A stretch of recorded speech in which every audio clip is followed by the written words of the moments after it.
Dinosaurs Alive sa Robinson's Place, Santiago? Worth it nga ba? O hindi? You wanna see the dinosaurs? Thank you.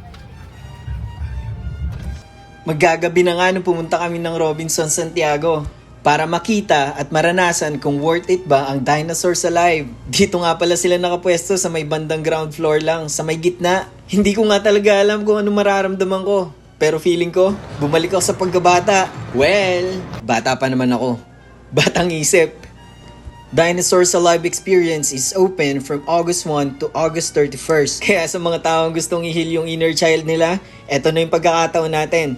At para nga makapasok ka sa loob, kailangan mo magbayad ng entrance worth 350 pesos ang babayaran. Well, para sa akin, medyo mahal siya. Pero syempre, para sa experience, bayaran na lang natin. Sa mode of payment nga pala, pwedeng cash, pwedeng card, or pwedeng e-wallet. Masasabi ko nga rin na mababait din yung staff nila. Mga approachable naman. Pagpasok nga namin ay medyo na-amaze talaga ako. Sobrang realistic talaga ng mga dinosaurs. Okay, konting trivia lang. Ang mga dinosaurs nga pala ay nabuhay noong 66 million years ago. At ang mga dinosaur ay nahahati sa tatlong era. Ang una ay ang Triassic period na nabuhay ng 252 million years. At ang pangalawa, ang Jurassic period.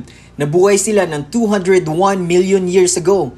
At sila ang pinaka-dominante sa lahat ng dinosaur. At meron pa nga natitira sa kanila. Eto. Napawisan ka na.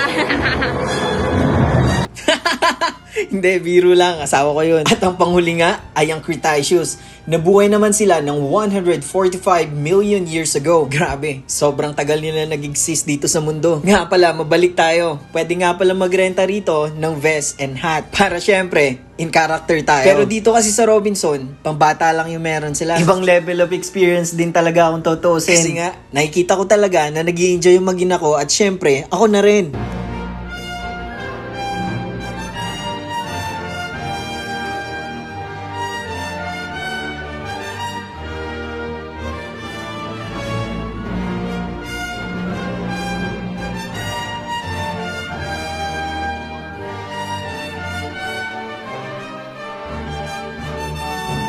At kung tatanungin nyo nga ako kung worth it ba, ang sagot, syempre naman. Pwedeng-pwede nga to sa mga bata at sa young at heart. Maraming salamat sa panunod nyo. Yun lang!